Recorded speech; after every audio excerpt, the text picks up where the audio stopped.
பர்திமேயு சுவிசேஷ ஊழியங்கள் வழங்கும் நற்செய்தி நேரம். தேவ செய்தி பாஸ்டர் ஆர். அகஸ்டின். இந்த நாளில் உங்களோடு நான் பேசி வருகிறேன். எசேக்கியேல் தீர்க்கதரிசியினுடைய தீர்க்கதரிசன புஸ்தகத்திலிருந்து, த ப்ராஃபட்டிக்கல் புக் ஆஃப் எசேக்கியேல் தீர்க்க தரிசன புஸ்தகத்திலேருந்து ஒரு வார்த்தையை உங்களுக்கு சொல்லி வருகிறேன். ஏன்னா தீர்க்க தரிசனங்கள் ஒன்றும் மாறாது, நிச்சயமாக நிறைவேறும். இயேசு சொன்ன ஒவ்வொரு வார்த்தையும் நிறைவேறிட்டு வரதை நம்ம பார்க்குறோம். இப்போவே பாருங்க, ராஜ்யத்துக்கு விரோதமாக ராஜ்யம், ஜனத்துக்கு விரோதமாக ஜனம், மாமியாருக்கு விரோதமாக மாமியார், மருமகளுக்கு விரோதமாக மாமியார். அதனால தான் ஆண்டவர் அங்கே என்னைக்கே சொல்லிட்டு போயிட்டார். என்ன சொல்லிட்டு போயிட்டார்? ஐயா, மகன் தகப்பனை கனவீனப்படுத்துகிறான், மகள் தன் தாய்க்கு சஞ்சலத்தை வருவிக்கிறாள். மனுஷனுடைய சத்துருக்கள் அவன் விரோதிகள் யாருன்னா அவன் வீட்டாரே என்று மீகா 7 வாசிக்கிறோம். அதனால தான் நீங்கள் சிநேகிதரை விசுவாசிக்காதீங்க, வழிகாட்டியை நம்பிடாதீங்க, உங்கள் மடியில் படுத்துக்கொள்ளுகிற பிள்ளைக்கு கூட வாயை திறக்காமல் எச்சரிக்கையாக இருங்கன்னு சொல்லியிருக்கார். இந்த நாளிலே ஆண்டவரை நம்புகிற முழு உள்ளத்தோட முழு இருதயத்தோட நம்புகிறவங்களுக்கு அநேகர் கேட்குறீங்க, 7ஆம் மாதம் எப்படி இருக்கும் பிரதர், எங்கள் வாழ்க்கையில் ஏதாவது ஒரு மாற்றம் வருமா? நீ விசுவாசித்தால், மார்க் 9:23 வாசிக்கிறோம், விசுவாசிக்கிறவனுக்கு எல்லாம் கூடும். ஆனால் நீங்கள் விசுவாசிக்கணும், அவர் அற்புதம் செய்கிறவர் என்று விசுவாசிக்கணும். உங்கள் வேதத்தை தயவு செய்து தேடி எடுத்து கையில் வச்சுக்கோங்க. எசேக்கியேல் தீர்க்கதரிசியின் புஸ்தகம் 17வது அதிகாரத்தில் 24வது வசனத்தை அப்படி எடுத்து வச்சுக்கிட்டிங்கன்னா எல்லாரும் சேர்ந்து நீங்களும் நானும் பாடுமா?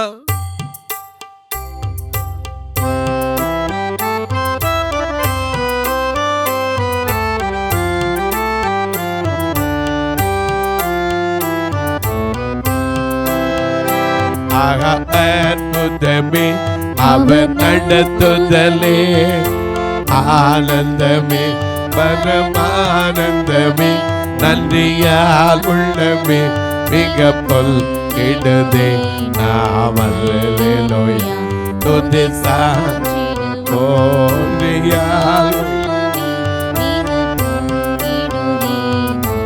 அல்லேலோயா துதிசா போ இல்லவலானே யாத்திரையல் இல்வந்தே சுனமோ நொப்பா போகையிலும் நவ் பருகையிலும் புகழே மானத சொந்தரிப்போமே, ஆக அற்புதமே அவன் நடத்துதலே, ஆனந்தமே பரமானந்தமே,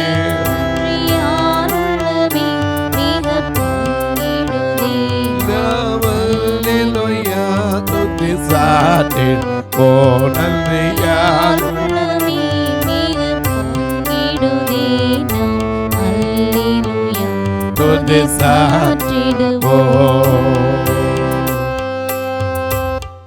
எல்லாம் எடுத்துருப்பீங்க. பழைய ஏற்பாட்டில் எசேக்கியேல் தீர்க்கதரிசியின் புஸ்தகம் 17ஆம் அதிகாரம் 24ஆம் வசனத்தில், அப்படியே கர்த்தராகிய நான் உயர்ந்த விருட்சத்தை, நல்ல கவனிக்க, ஆண்டவருடைய வார்த்தை சொல்லுது, அவர் நினைச்சா எதையும் தடை பண்ண முடியாது எவனும். அதை அறிந்ததுனால தான் யோபு சொன்னா, தேவரீர் நீர் சகலத்தையும் செய்ய வல்லவர், நீர் செய்ய நினைக்கிற காரியம் ஒருபோது என்ன செய்யாது என்பதை அறிந்திருக்கு. ஆண்டவருடைய நினைவு என்ன ஐயா? அவருடைய நினைவு என்ன? நீயும் நானும் நல்லா இருக்கணும், சுகமாக இருக்கணும், ஆசீர்வாதமாக இருக்கணும். அதனால தான் ஆரம்ப குடும்பத்தையே ஆசீர்வதித்தார். எப்படி ஆசீர்வதித்தார்? ஆணும் பெண்ணுமா உருவாக்கி அவர்களை கூட்டிகிட்டு போய் ஆதியாகமம் 1:27-28 பார்க்கிறோம், அவர்களை ஆசீர்வதித்தாராம். எப்படி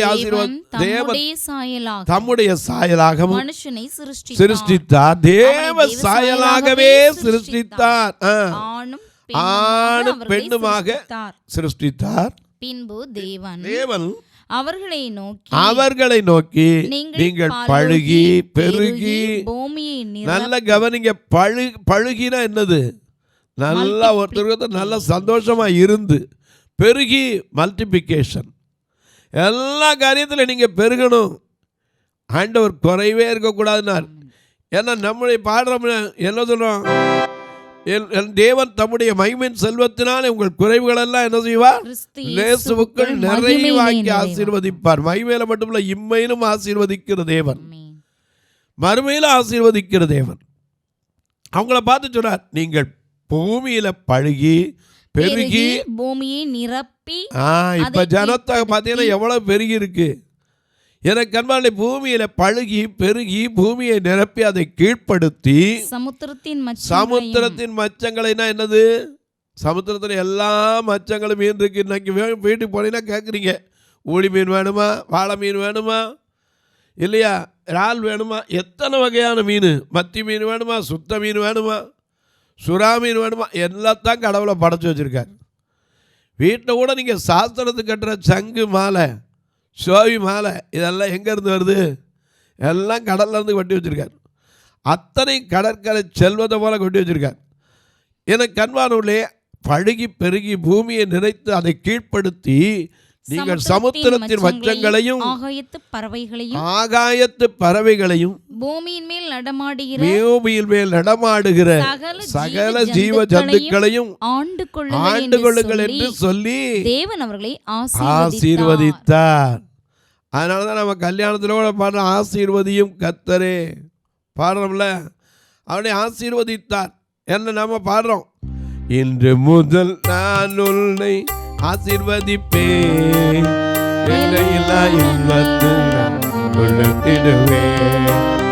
இன்று முதல் நான் உன்னை ஆசீர்வதிப்பேன்.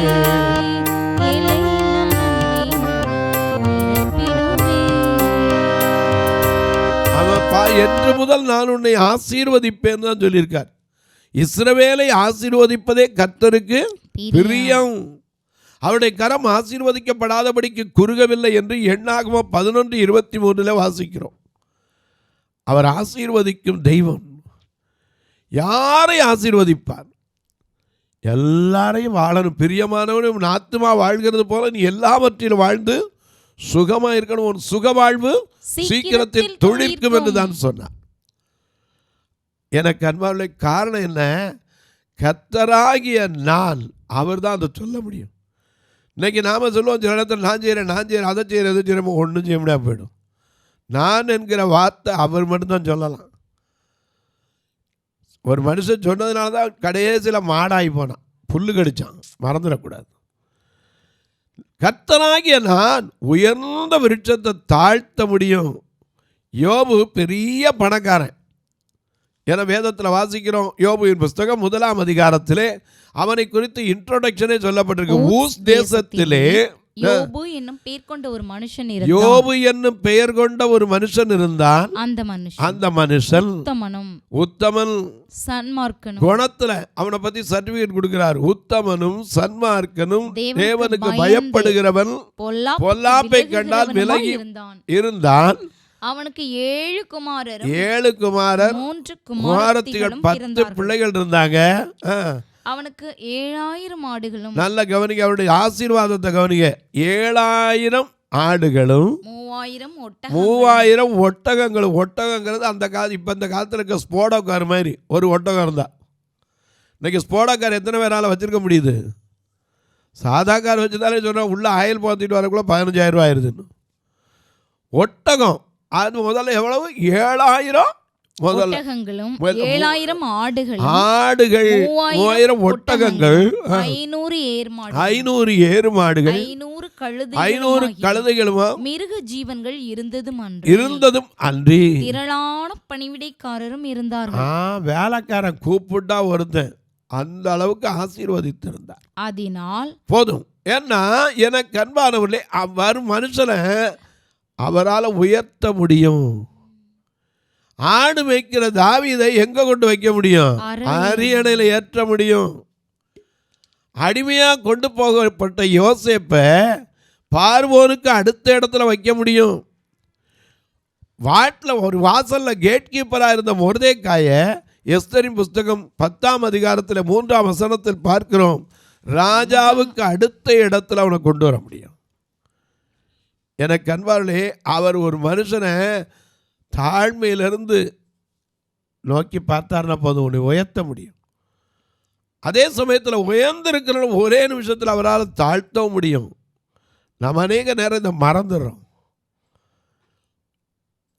நான் அதுக்கு சொல்லுவேன், நான் ஒரு காலத்தில் எப்படி இந்த மற்றவனை சொல்ல மாட்டேன். நான் ஒரு காலத்தில் 2 கண்ணு போன பின்னாடி இனிமேல் எப்படி வாழ போகிறோம், என்ன செய்ய போகிறோம் எனக்கே விளங்கலை. ஏன்னா பெற்றவங்களாம் சொல்லிட்டு போயிட்டான், கண்ணு போயிடுச்சு, இனிமேல் என்னத்துக்கு பிரயோஜனம், ஒன்றுக்கும் ஆகாதுன்ட்டான். ஆனால் ஆகாத காரியத்தை ஆக வைக்கிறவர். நாம் பாடுறோம், எல்லாத்துக்கும் பாட்டு வச்சுருப்போம், நமக்கு பாடல்களுக்கு பஞ்சம் கிடையாது. ஆகாதது ஒன்றும் இல்லைமோ,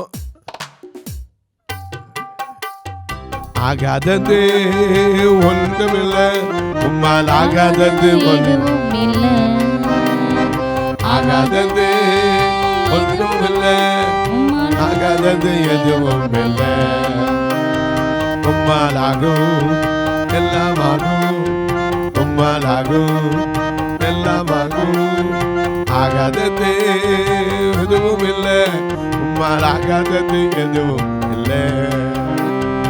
எவரையும் மேன்மைப்படுத்துவார், யாரையும் பலப்படுத்துவார். ஏன்னா ஐஸ்வர்யம் கனம் அவர்கிட்ட இருக்கு. 1 நாளாகமம் 29:12 ஐஸ்வர்யமும் கனமும் உம்மாலே வருகிறது, தேவரீர் எல்லாவற்றையும் ஆளுகிறவர், உம்முடைய கரத்திலே சத்துவமும் வல்லமையும் உண்டு, எவரையும் மேன்மைப்படுத்த முடியும், கரத்தினால் ஆகும். தாவீது சொல்றாரு. ஏன்னா அனுபவிச்சதான் சாட்சி சொல்ல முடியும். நான் ஒரு காலத்தில் 2 வயசில் கண்ணு போன போது என்னை கொண்டு விடும்போது நான் இப்படி தான் சொன்னேன், இனிமேல் எப்படி வாழ போகிறோம், என்ன செய்ய போகிறோம். ஆனால் ஆண்டவர் சொன்னார், என்ன நம்பி வந்திருக்கப்பா, என்ன நம்பி வந்திருக்க. நாம் மனுஷனை நம்பக்கூடாது. ஒவ்வொரு நாளும் அவரை நினச்சி நம்ம நன்றி சொல்லிக்கிட்டே இருக்கணும். ஏன்னா நாளை என்பது யாருக்கும் தெரியாது. யாருக்கு கேரண்டி உண்டு? இந்நாள் வரை காத்த ஒரு பெரிய காரியம். இன்றைக்கும் எத்தனையோ பேர் தன் பிள்ளைகளை விட்டுட்டு, குடும்பத்தை விட்டுட்டு, சின்ன சின்ன கை குழந்தைகளை விட்டு எத்தனை பேர் ஒன்றுமே இல்லாமல் மரிச்சு போயிருக்காங்க. இன்றைக்கி ஜீவனோடு இருக்கீங்களே, அதுக்கே முதல்ல ஆண்டவருக்கு என்ன செய்யணும்? நன்றி சொல்லணும்.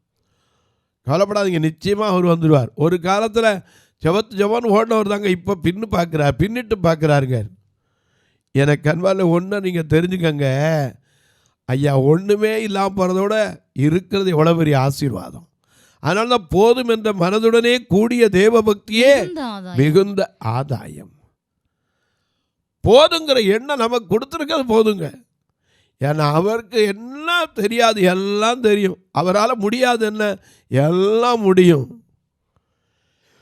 மனிதரால் கூடாமல் போகும், ஆனால் தேவனால் எல்லாம் கூடும். ஒத்தாசை பண்ணவும் முடியும், விழ பண்ணவும் அவரால் முடியும். இவர் 100 தாலந்து வெள்ளியை வச்சுக்கிட்டு ராஜா சொன்னானே, 2 நாளாகமத்தில் 8-9 வசனத்தில் அவன் பார்க்கும்போது அவன் சொன்னான், நான் கொடுத்த 100 தாலந்து என்ன ஆகுறது. ஆண்டவர் சொன்னார், 100 தாலந்து கொடுத்து கூலி கொடுத்தியா, அந்த கூலியை விடு, கர்த்தர் என்னது அதை விட பெருசாக தருவார். ஆனால் உங்களை வரக்கூடாது, என்னது வரக்கூடாதுன்னா வரக்கூடாது தான், அது வாய்க்காதுன்னா வாய்க்காது தான். அவர் சொல்ல ஆகும், அவர் கட்டளையிட நிற்கும். ஏன்னா அவர் வல்லமையுள்ள தேவன் மட்டுமல்ல, வார்த்தையில் உண்மையுள்ள தேவன். இன்னைக்கு அநேக நேரங்கள் அவர் உயர்த்துவார், தாழ்த்துவார், அவர் எதையும் உருவாக்க முடியும். எனக்கு அன்பர்களே, அநேக நேரங்களில் நமக்குள்ள இந்த விசுவாசம் வந்துருச்சா? பட்டுப்போன நிலையில் இருந்தது. நாயின் ஒரு விதவையினுடைய வாழ்க்கையில் எல்லாம் முடிஞ்சு போச்சு. லூக்கா எழுதின சுவிசேஷம் 7ஆம் அதிகாரம் 11ஆம் வசனமா வாசிக்க பார்க்கலாம். லூக்கா 7:11. ஒரு தாய், அவருடைய பிள்ளை மரிச்சு போயிட்டான். புருஷன் மறுநாளிலே அவர் நாயின் என்னும் ஊருக்கு போனார். அவருடைய சீஷர்கள் அநேகரும் திரளான ஜனங்களும் அவருடனே கூட போனார். அவர் கூட எங்க போனாலும் என்ன செய்ய மாட்டாங்க, கூடவே ஒரு கூட்டம் இருக்கும். ஏன்னா அற்புதத்தை ருசி பார்த்தவர்கள், அவரை நினைச்சு விட்டவங்க, அனுபவிச்சவங்க யாரும் என்ன செய்ய முடியாது, பின்னிட்டு பார்க்க முடியாது.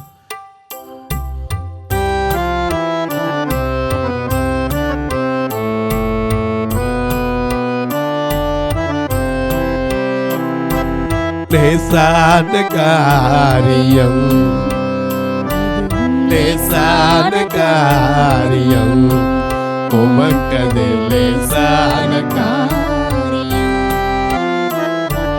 பலனுள்ளவன் பலனற்றவன், பலனுள்ளவன் பலன் இல்லாதவன், யாராயிருந்தாலும் உதவிகள் செய்வது லேசான காரியம், லேசோக்கு லேசான காரியம். ஆண்டவர் பார்வையில் லேசான காரியம். இங்க பார்க்கிறோம், நாயின் ஒரு விதவையினுடைய மகன் மரிச்சது எப்போ தெரியாது, எத்தனை மணி நேரத்துக்கு முன்னாடி மரிச்சான்னு தெரியாது. இப்போ எல்லாம் முடிஞ்சு வச்சிருந்து வர வேண்டியவங்கெல்லாம் வந்து அழுது ஒப்பாரி வச்சு முடிச்சு இப்போ கடைசி டைம். என்ன டைமு? கொண்டு போய் அவனை அடக்கம் பண்ணி தூக்கிட்டு போகிறாங்க. வாசிங்க. நாயின் ஒரு கிராமத்திற்கு வந்தார். அப்படி வரும் அவருடைய சீஷர் அநேகரும் அவருக்கு திரளான ஜனங்கள் அவருக்கு பின்னாடி வந்தாங்க. அவர் ஊரின் வாசலுக்கு சமீபித்த ஊரின் வாசலுக்கு அந்த என்ட்ரன்ஸுக்கு தான் வந்திருக்காரு. மரித்து போன ஒருவனை அடக்கம் பண்ணும்படி கொண்டு வந்தார்கள். நல்ல கவனிங்க, நம்மளா இருந்தா உடனே ராசி பார்த்துருப்போம். போனால் எதிர்த்தாப்புல வருது, போனால் நல்ல காரியம் நடக்கும். இன்னைக்கு எத்தனை இந்த மூடத்தனமான இருக்கு. இன்னைக்கு நமக்கு நம்மள கழுத மூஞ்சியில் முழிச்சா இன்னைக்கு நல்லா இருக்கும், நரி மூஞ்சியில் முழிச்சா நல்லா இருக்கும். பெத்த புள்ள மூஞ்சியில் முழிக்க மாட்டான், கட்டின மனை முகத்தில் முழிக்க மாட்டான். ஆனால் நரியும் கழுதையும் போய் தேடிட்டு இருப்பான். என்னை பார் யோகம் வரும். சில நரி கொம்ப வீட்டுக்குள்ளே என்ன வச்சுருப்பாங்க. ஏன்னா நரி முகத்தில் முழிச்சா யோகமாக. இன்றைக்கும் அந்த பாரம்பரியத்தை நம்ம விட மாட்டேன்றோம். எனக்கு கண்வாழை இப்போ ஆடி மாதத்தில் யாரை கேளுங்க உடனே புலம்போம். ஆடி மாதம் என்ன பிரதர், எல்லாம் நல்லா இருக்கு பிரதர், எல்லாம் நல்லா இருக்கு பிரதர். ஆனால் 7ஆம் மாதம், 7ஆவதுங்கிறது என்ன நமக்கு தெரியணும். பூரணத்தின் எண். தீராத வியாதி இருந்த நாகமான் 7 தரம் முங்கினான், அப்படியே மாறிச்சு, சுகமட்டுச்சு. 6 நாளைக்குள்ள இந்த நீங்கள் பார்க்குற, நான் பார்க்குற இந்த உலகத்தில் இருக்க எல்லா ஆசீர்வாதங்களையும் தேவன் உண்டாக்கினார். கொலோசியர் 1ஆம் அதிகாரம் 16ஆம் வசனத்தை வாசிக்க கேட்போம். கொலோசியர் 1ஆம் அதிகாரம் 16ஆம் வசனத்தை வாசிக்க கேட்போம். ஏனென்றால் அவருக்குள் சகலமும் சிருஷ்டிக்கப்பட்டது. அல்லேலூயா. சகலமும் சிருஷ்டிக்கப்பட்டது. பரலோகத்தில் உள்ளவைகளும் பரலோகத்தில் உள்ளவைகள், பூலோகத்தில் உள்ளவைகளும் ஆகிய காணப்படுகிறவைகளும் காணாதவைகளும் சகல வஸ்துக்களும் சிங்காசனங்களானாலும் கர்த்தத்துவங்களானாலும் துரைத்தனங்களானாலும் அதிகாரங்களானாலும் சகலமும் அவரை கொண்டு அவருக்கென்று சிருஷ்டிக்கப்பட்டிருக்க. பாடுவோம்ல. சகலமும் படைத்தவரே, சர்வ வல்லவரே, சகலமும் படைத்தவரே, சர்வ வல்லவரே, மகிமைக்கு பாத்திரரே, மகிமைக்கு பாத்திரரே, மங்காத பிரகாசரே. ஆராதிக்கின்றோம், ஆர்ப்பரிக்கின்றோம், அன்பு செய்கின்றோம். ஆராதிக்கின்றோம், ஆர்ப்பரிக்கின்றோம், அன்பு செய்கின்றோம். சோத்திரமும் கனமும் வல்லமையும் துதிரும். ஸ்தோத்திரமும் கனமும் வல்லமையும் துதிரும். மாட்சிமையும் புகழும், மாட்சிமையும் ஐயா எப்போதும் உண்டாகட்டும். ஆராதிக்கின்றோம், ஆர்ப்பரிக்கின்றோம், அன்பு செய்கின்றோம். ஆராதிக்கின்றோம், ஆர்ப்பரிக்கின்றோம், அன்பு செய்கின்றோம். பிதாவே ஆராதிக்கின்றோம், இயேசுவே ஆர்ப்பரிக்கின்றோம் பிதாவே, ஆராதிக்கின்றோம் இயேசுவே, ஆர்ப்பரிக்கின்றோம் ஆவியானவரே, உங்கள் அன்பு ஆவியானவரே.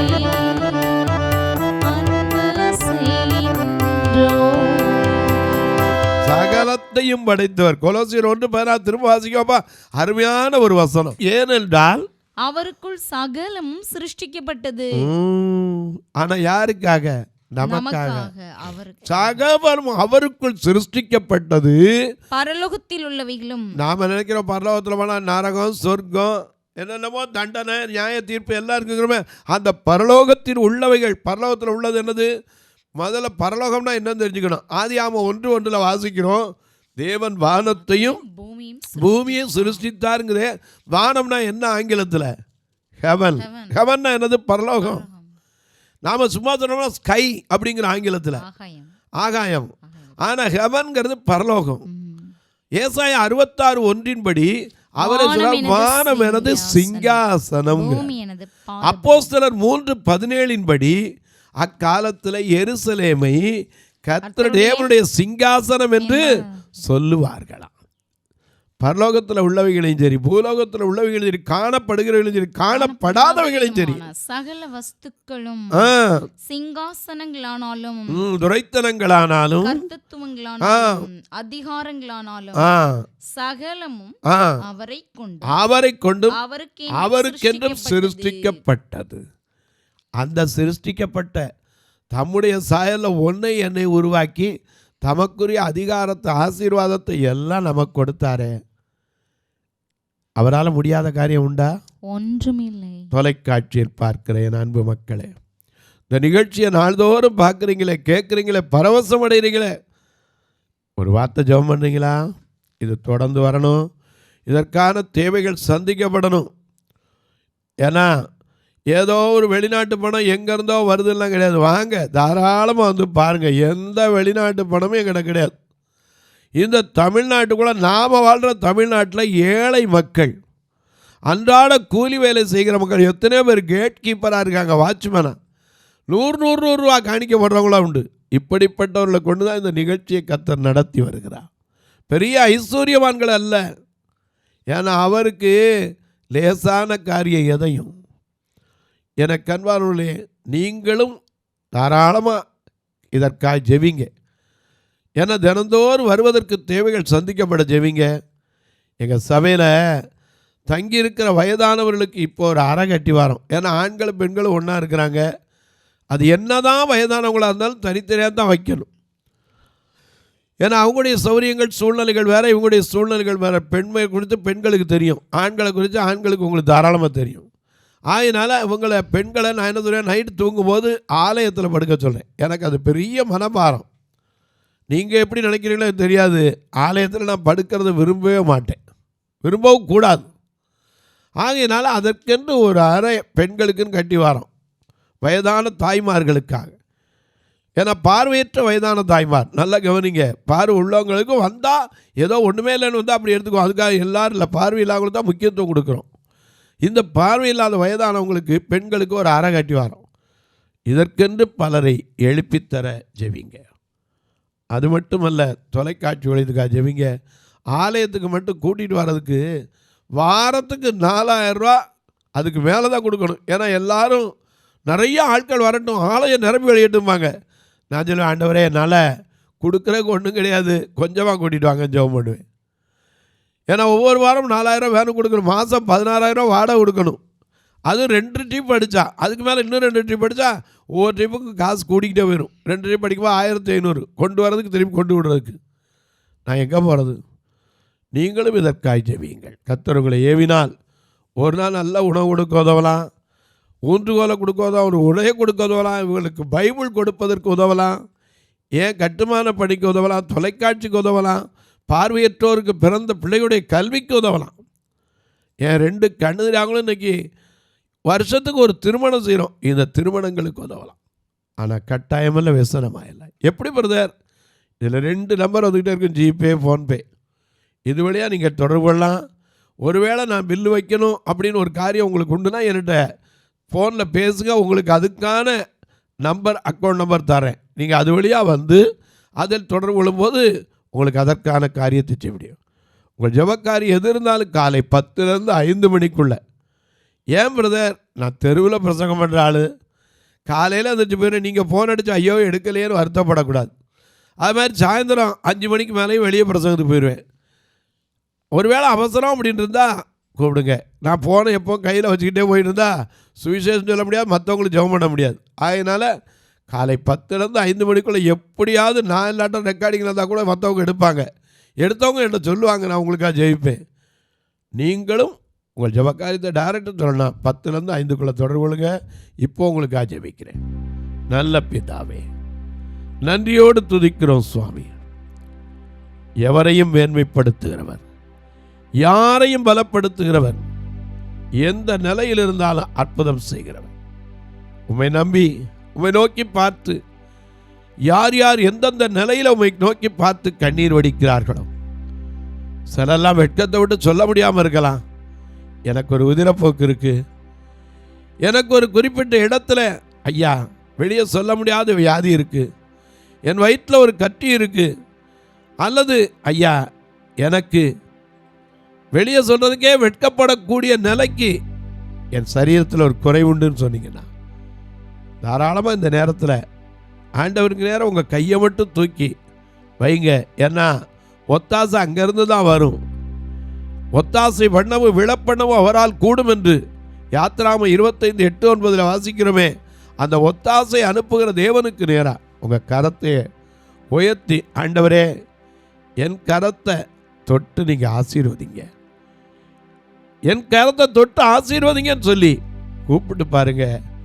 அவர் கரம் பிடித்து நடத்துவார், கண்ணின் மணி போல காப்பார், ஒரு தாயைப் போல தேற்றுவார். அன்பின் தெய்வமே, ஆறுதலின் நாயகரே, பிறந்த நாள் திருமண நாளை நினைவு கூறுகிற மக்களுக்காய் ஜெபிக்கிறேன் சுவாமி.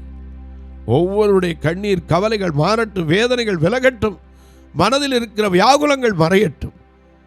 மருத்துவமனையில் வைத்திருக்கிற தன் தாய்க்காக, தன் பிள்ளைக்காக, தன் தகப்பனுக்காக, தன் ஐயா மாமியாருக்காக, தன் மனைவிக்காக கண்ணீர் வடிக்கிற ஒவ்வொருவருடைய கண்ணீரை மாற்று. உம்மால் கூடாதது ஒன்று இல்லை என்பதை ஒவ்வொருவருக்கும் உறுதிப்படுத்துங்க. உறுதியாய் பற்றி கொண்டவர்களுக்கு பரிபூர்ண சமாதானத்தை கொடுங்க. இயேசுவின் நாமத்தில் ஜெபிக்கிறேன் நல்ல பிதாவே, ஆமென். சபை ஆராதனை ஞாயிறு காலை 10 மணி முதல் 12 மணி வரை. இடம் பர்திமேயு சுவிசேஷ ஆலயம், அன்னை சத்யா நகர், இளமனூர் அஞ்சல், சக்கிமங்கலம் வழி, மதுரை மாவட்டம். பின்கோட் 625201 மற்றும் பர்திமேயு சுவிசேஷ ஜெப வீடு, flat number 107, Eden garden, Muthur, Tirunelveli. Pincode 627011. சிறப்பு உபவாச கூட்டம் ஒவ்வொரு மாதமும் 2வது சனிக்கிழமை காலை 10 மணி முதல் 1 மணி வரை நாகர்கோவில் YMCA ஹாலில் வைத்து நடைபெறுகிறது. மற்றும் ஒவ்வொரு மாதமும் 4வது சனிக்கிழமை காலை 10 மணி முதல் 1 மணி வரை திருநெல்வேலி புதிய பேருந்து நிலையம் அருகில் உள்ள கிரேஸ் ஹாலில் வைத்து நடைபெறுகிறது. எங்கள் எல்லா ஆராதனைகளிலும் கலந்து கொண்டு தேவனை மகிமைப்படுத்த அன்பாய் அழைக்கிறோம். உங்கள் உதாரத்துவமான காணிக்கைகளினால் இவ்வூழியத்தை தாங்க விரும்பினால் R Augustine, account number 5021364331, IFSC code IDIB 000B066, Indian bank, BP Kulam, Madurai. GPay number 9842181917, BGM ministries மற்றும் 9442559772, பிளைண்ட் மினிஸ்ட்ரீஸ் அகஸ்டின். உங்கள் தொடர்புக்கு பாஸ்டர் ஆர் அகஸ்டின், பர்திமேயு சுவிசேஷ ஊழியங்கள், நாகமலை, புதுக்கோட்டை, மதுரை 625019. தொலைபேசி எண்கள் 9842181917 மற்றும் 9442559772. கர்த்தர் தாமே உங்களை ஆசீர்வதிப்பாராக.